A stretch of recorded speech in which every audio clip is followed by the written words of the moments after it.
Bonjour, dans ce petit tutoriel, nous allons voir comment résoudre graphiquement une équation du type ax carré plus bx plus c égale 0 à l'aide de la calculatrice Casio.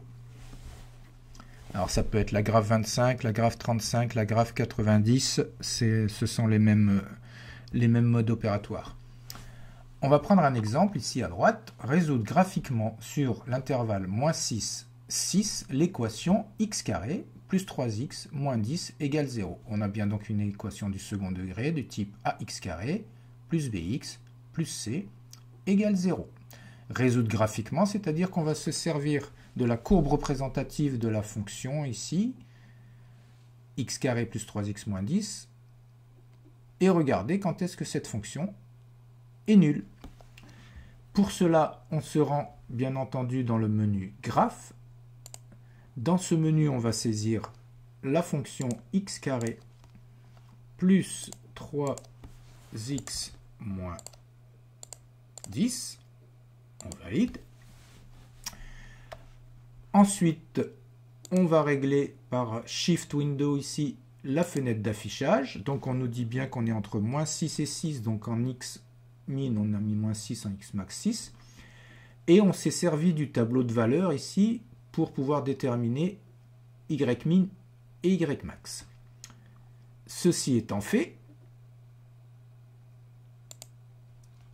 on va représenter sur l'écran de la calculatrice la fonction ici par le bouton Draw, c'est-à-dire le bouton F6. On a bien une parabole qui représente donc une fonction du second degré. On cherche à savoir quand est-ce que cette fonction est nulle. Elle est nulle ici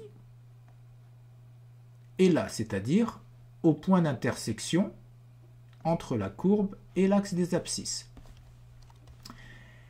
Pour déterminer la valeur de ces abscisses des points d'intersection, on va aller dans Gsolve, donc Shift Gsolve, et on va déterminer ce qu'on appelle donc les racines, en anglais root, donc F1.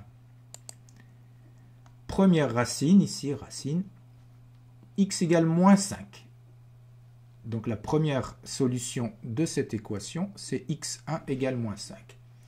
En appuyant ici sur le pavé directionnel à droite, on va aller à la deuxième racine, et on voit que ici, la deuxième racine, c'est x égale 2. Les solutions de cette équation sont donc x1 égale -5 et x2 égale 2. Voilà, ce tutoriel est terminé. Merci.